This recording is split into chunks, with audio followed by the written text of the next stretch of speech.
আমি আপনাকে প্রস্তাব দিলাম, আপনাকে আমি বিয়ে করব, যদি আমার মতো একজন আসে, ঠিক আছে, সেরকম পারফেক্ট মানুষ হলে অবশ্যই ফিরে যাব। সুপ্রিয় দর্শক, আসসালামু আলাইকুম ওয়া রাহমাতুল্লাহ। আশা করি সকলেই ভালো আছেন। মহান আল্লাহ পাক রব্বুল আলামিন আমাদেরকে এই পৃথিবীর মাঝে পাঠিয়েছেন তার হুকুম আহকাম মেনে চলার জন্য। এই পৃথিবীর মাঝে চলতে গিয়ে আমাদেরকে যে কোনো একটা কর্ম করতে হচ্ছে। সেই কর্ম করতে গিয়ে আমাদেরকে অনেক সময় অন্যায় পথগুলিকে বেছে নিতে হচ্ছে। বন্ধুরা, আজকে আমরা এমন একটি এপিসোড নিয়ে এসেছি। একজন হুজুর ইউটিউবার তিনি একটি পতিতালয়ে গিয়েছিলেন।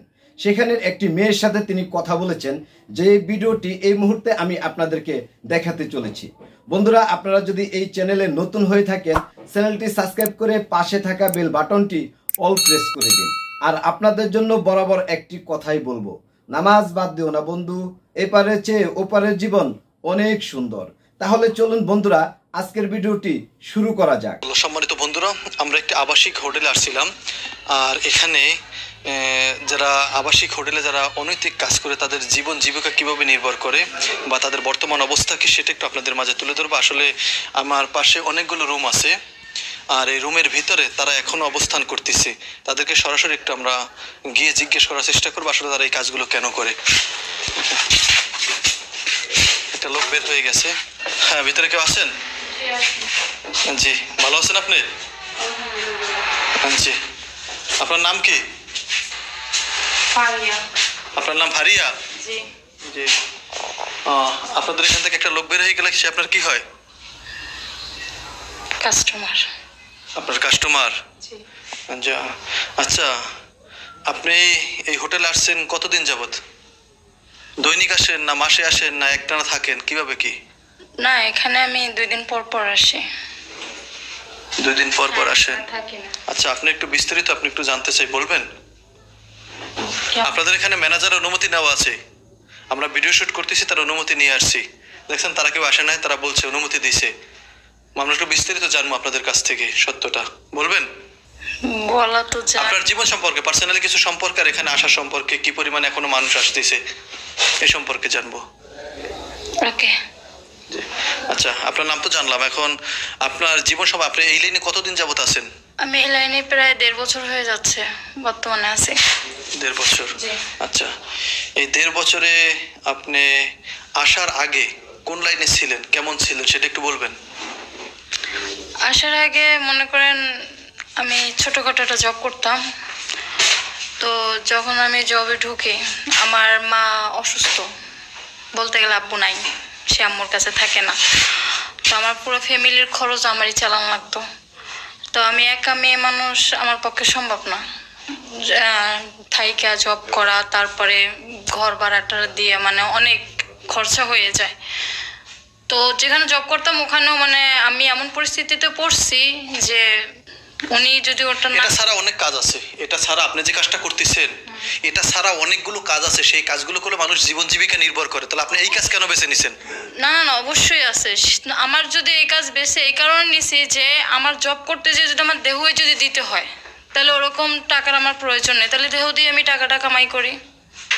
আপনি কি মনে করতেছেন অন্য কোনো কাজে দেহ দিতে হয়? অবশ্যই আমি এর জন্য পরিস্থিতির শিকার হয়েছি অনেক জায়গায়। অনেক জায়গায় পরিস্থিতির শিকার হয়েছেন। আচ্ছা, এই কাজটা থেকে ফিরে আসা যায় না? আমার মনে হয় না যে আমি এই কাজ থেকে আর ফিরতে পারবো। কারণ যদি কেউ আপনাকে সুযোগ দেয় এই কাজ থেকে ফিরে আসার জন্য, বা কেউ অফার দেয়, বা কেউ আপনাকে ভালো ছেলে আপনাকে বিবাহ করে সুখী রাখতে চায়, তাহলে আপনি কি করবেন? আমাদের মতন এই সমস্ত লাইনের মেয়েদেরকে কখনো সেরকম অফার দিবে না, কিছু ক্ষণিকের জন্য আর সময়ের জন্য, যেটা বাস্তব। কেউ কি আপনার জীবনে কখনো কি এরকমের কোনো অফার দিছিল, বা কেউ কি আপনাকে কোনো সরল পথ দেখাইছিল যে এই পথটা ভালো, এই পথে গেলে তোমার জীবন ভালো হবে, বা এই পথটা খারাপ, এটা ছেড়ে আসো, বা আমি তোমাকে বিবাহ করবো, এরকম কথা কেউ বলছিল? বলছে তো অনেকে, কিন্তু আমি অ্যাকসেপ্ট করি না, কারণ আমি বিশ্বাস করি না। কারণ সে মানুষটা আমার কাছে আসছে, সে দেখছে আমি এগুলি করি, সে দেখে শুনে কখনো আমাকে গ্রহণ করতো না। আমিও তো আসছি, আমি দেখছি আপনি এই কাজ করেন। জি। এখন সাপোজ আমি উদাহরণস্বরূপ আপনাকে বলছি, আমি আপনাকে প্রস্তাব দিলাম যে মনে করেন যে না, আপনার একটা সুন্দর জীবন আমি উপহার দেবো, বা আপনাকে আমি বিয়ে করব, ঠিক আছে, আপনাকে ভালো রাখবো, তখন আপনি কি করবেন? বন্ধুরা, হুজুর মেয়েটিকে অনেক ধরনের প্রশ্ন করেছেন। মেয়েটি কেন এই লাইনটিকে বেছে নিয়েছেন সে কিন্তু তার কথাই বলেছেন। মহান আল্লাহ পাক রব্বুল আলামিনকে মেয়েটি ভয় করেন এই কথাও বলেছেন। আমাদের প্রত্যেকটা মানুষকে যে কাজে করি না কেন মহান আল্লাহ পাক রব্বুল আলামিন আমাদের সৃষ্টিকর্তাকে অবশ্যই ভয় করতে হবে, তার হুকুম আহকাম আমাদেরকে মেনে চলতে হবে। পৃথিবীতে আমরা যে ধরনের কাজ করে যাচ্ছি, যত ধরনের অন্যায় কাজ আছে, সমস্ত কাজ আমাদেরকে বাদ দিতে হবে। কারণ আমরা মহান আল্লাহ পাক রব্বুল আলামিনের দরবারে একদিন ফিরে যাব। সেদিন আমাদের প্রত্যেককেই তার কাছে জবাবদিহি করতে হবে। এই জন্য পৃথিবীর মাঝেই আমাদের কর্মকে সৎ কর্ম হিসেবে বেছে নিতে হবে। অবশ্যই আমাদেরকে সতর্ক হয়ে আমাদের কর্মগুলি বেছে নিতে হবে।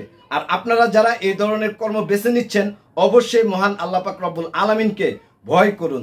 চলুন বন্ধুরা, আমরা হুজুরের কথাগুলি আরো একটু শুনে আসি। হুজুর আর কি ধরনের কথাবার্তা তার সাথে বলছেন এবং সে কি ধরনের অ্যান্সার দিচ্ছেন। চলুন আমরা ভিডিওটি কন্টিনিউ করি। আমি তো আপনার সাথে অনৈতিক কাজ করি না, করছি? না। আপনার সাথে খারাপ ব্যবহার করছি? না। খারাপ আচরণ করছি? না। বা উস্কানিমূলক কোনো কথা বলছি? না। ভাইজান, একটু সমস্যার কারণে অর্থ মূলত এই হোটেলের নাম বলা যাচ্ছে না, কারণ সবাই পার্সোনাল একটা ব্যাপার আছে।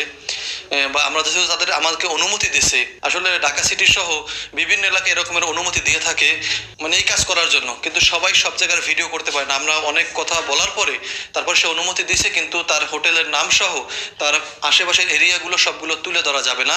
জাস্ট দুই একটা মেয়ের শুধু সাক্ষাৎকার নেওয়া যাবে। তাই আমরা তার সাক্ষাৎকারটা আপনাদের মাঝে তুলে ধরতেছি, আর দেখি সে সঠিক পথে আসে কিনা। যাবেন সঠিক পথে? সেরকম পারফেক্ট মানুষ হলে অবশ্যই ফিরে যাব। যদি আমার মতো একজন আসে? আলহামদুলিল্লাহ। হ্যাঁ, আলহামদুলিল্লাহ, চলে যাব। এখন তো আপনি 2 হাত ভরে টাকা কামাইতেছেন, জানি যে এই কাজে অনেক টাকা, এটা আপনাদের মুখের কথা। আমি তো আল্লাহ না করুক আমি কোনোদিন করি নাই। এই কাজে অনেক টাকা আমি শুনছি। এখন যদি সে আপনাকে নিয়ে রাখে অল্প কিছু টাকার বিনিময়, অর্থাৎ শুধু বাদ দিব আর ভালোভাবে রাখবো, এখন সেখানে কি আপনি থাকতে পারবেন? অবশ্যই আমি মেনে নিতে রাজি। আপনি মেনে নেবেন? জি। সম্মানিত বন্ধুরা, অল্প অল্প কথার বিনিময়ে কিন্তু সত্য কথাটা মুখ ফসকে বেরিয়ে গেছে, অর্থাৎ সে মানতে রাজি। অর্থাৎ যত বড়ই খারাপ হোক না কেন, ঠিক আছে, তার মনের ভিতরে কিন্তু ছোট্ট একটা জায়গা হলো আবেগের ভালোবাসার জায়গা থাকে। এটা সবার ভিতরেই আছে, এটা তার ভিতরেও আছে। সেও কিন্তু এখনো ভালো হতে চায়। যদি আপনাদের ভালো লাগে, অবশ্যই যদি কেউ তার সাথে যোগাযোগ করতে চান, অবশ্যই আমাদের কমেন্টে জানাবেন। আমরা তার ঠিকানা দেওয়ার চেষ্টা করব বা তার সাথে যোগাযোগ নাম্বার দেওয়ার চেষ্টা করব। কিন্তু এখানে স্ক্রিনের উপর নাম্বার দেওয়া হচ্ছে না এজন্য, কারণ অনেক মানুষ তাকে বাজে মন্তব্য করবে বা ফোন দিয়ে বেশি ডিস্টার্ব করবে, এজন্য দেওয়া হচ্ছে না। আচ্ছা, আপনাদের এখানে কি কি নিয়ে আসেন একটু জানতে পারি? যখন আপনারা আসেন হোটেলে, যখন আসেন কাস্টমারগুলো কি হোটেলে ডাইরেক্ট আসেন, আপনারা নিয়ে আসেন? না, আমরা নিয়ে আসি না, হয়তো আমাদের পার্সোনাল কেউ থাকলে নিয়ে আসে, আর পার্সোনাল না থাকলে ওরাই দিয়ে দেয়। আচ্ছা, আমি একটু পার্সোনাল আরেক কয়েকটা কোশ্চেন করি। যে সবার মনের ভিতরে আল্লাহর একটা ভয় আছে, আপনার মনের ভিতরে সেই ভয়টা আছে? অবশ্যই আছে। আছে। সবাই চায় যে মরার পরে তার একটু ভালো স্থানে যা করতে, জান্নাত যেন সে পায়। তার জন্য দুনিয়াতে কিছু ভালো ভালো কাজ করতে হবে, হকের পথে চলতে হবে, জেনা থেকে বেঁচে থাকতে হবে। আপনার কি এটা মনে চায় না? অবশ্যই চাই, কিন্তু করার কিছু নাই, বাধ্য আমি। কারণ মানে এক কথা উত্তর দিয়েছেন, কিছু করা নাই, পিটওয়ালা ঠিক আছে, আপনি বাধ্য। আপনারা এখানে কোন জামা কাপড় টাপড় নিয়ে আসছেন, এগুলো কি আপনাদের? হ্যাঁ, এগুলো আমাদের। 3-4 দিন থাকি তো থাইকে একচুয়ালি কাপড় মানে টাকা পয়সা জমা করে তারপর চলে যাই। 3-4 দিন আপনি কত টাকা ইনকাম করতে পারেন? 3-4 দিনে মনে করেন 25-26 এরকম। 25-26 হাজার? জি। 25-26 হাজার টাকা ইনকাম করেন। ভিতরে ওয়াশরুম আছে না? প্রতিটা রুমের ভিতরে ওয়াশরুম থাকে? প্রত্যেকটা রুমের ভিতরে ওয়াশরুম আছে। ওয়াশরুম আছে, আর একটা খাট থাকে? সেপারেট ভাবে। মূলত ফার্স্ট আসছি তো জানতাম না, এসে দেখলাম এই অবস্থা। বালিশ কয়টা? একটা বালিশ। সম্মানিত বন্ধুরা, একটা বালিশ থেকে একটা খাট থাকে। মানে হোটেলের ভিতরে কি থাকে, আবাসিক হোটেল মানেই যে মানুষ সবাই এখানে এসে ঢাকা শহর আসলে অন্য স্থানে আসলে যেখানে মানুষ রাত্র যাপন করার জন্য আসে, কিন্তু সবখানে আসলেই যে এরকমের কিছু পাওয়া যাবে এমনটা নয়, সবখান যে খারাপ এমনটা না, আবার সবখান যে ভালো এমনটাও নয়। কোনো কোনো ক্ষেত্রে কি এরকমের তা পাওয়া যায়, আর কোনো কোনো ক্ষেত্রে পাওয়া যায় না। এজন্য সবাই সাবধানতা অবলম্বন করতে হবে, কারণ অনেকে ফ্যামিলি নিয়ে আসেন ঢাকা সিটিতে। আইসে কি করেন, থাকার যখন জায়গা নাই, যা যে কোনো ডাক্তার দেখাইতে আসেন বা অন্যান্য ক্ষেত্রে আসেন, তো ওই সময় হোটেল খুঁজেন থাকার জন্য, ফ্যামিলি নিয়ে আসেন, মা বাবা ভাই বোন আত্মীয় স্বজন, এরকম সেই জন্য না পড়তে হয়। আসলে আমাদেরকে দেখায় না, কারণ আমাদেরকে রুম আলাদা থাকে আর ওদের জন্য আলাদা, এই জন্য হোটেলের ভিতর ভাগ ভাগ রুম আছে। যারা রাত্র যাপন করে ভালো মানুষ হিসাবে তাদের জন্য রুম আলাদা, আর যারা এই কাজ করে তাদের জন্য রুম আলাদা। জি। তার মানে আপনার জন্য রুম আলাদা? হ্যাঁ, আমার জন্য আলাদা। আপনাদের হোটেলের মালিককে কি আপনাদের টাকা দিতে হয় কি পরিমাণ? আমরা টাকা দিই হয় কি, আমাদের গাইড থেকে তারা 300 করে কাটে নেয়, তো প্রত্যেকটা কাজে 300 করে তারা কাটে নিয়ে নেয়। প্রতিটা কাজে 300 টাকা? হ্যাঁ, মানে একটা ছেলে আসলো, সে কাজ করলো, সে যে টাকা দিছে সেখান থেকে তারা 300 কাটে নেবে, আর বাকিটা আমাদের। কত করে এক একটা ছেলে কত করে টাকা দেয় আইডিয়া?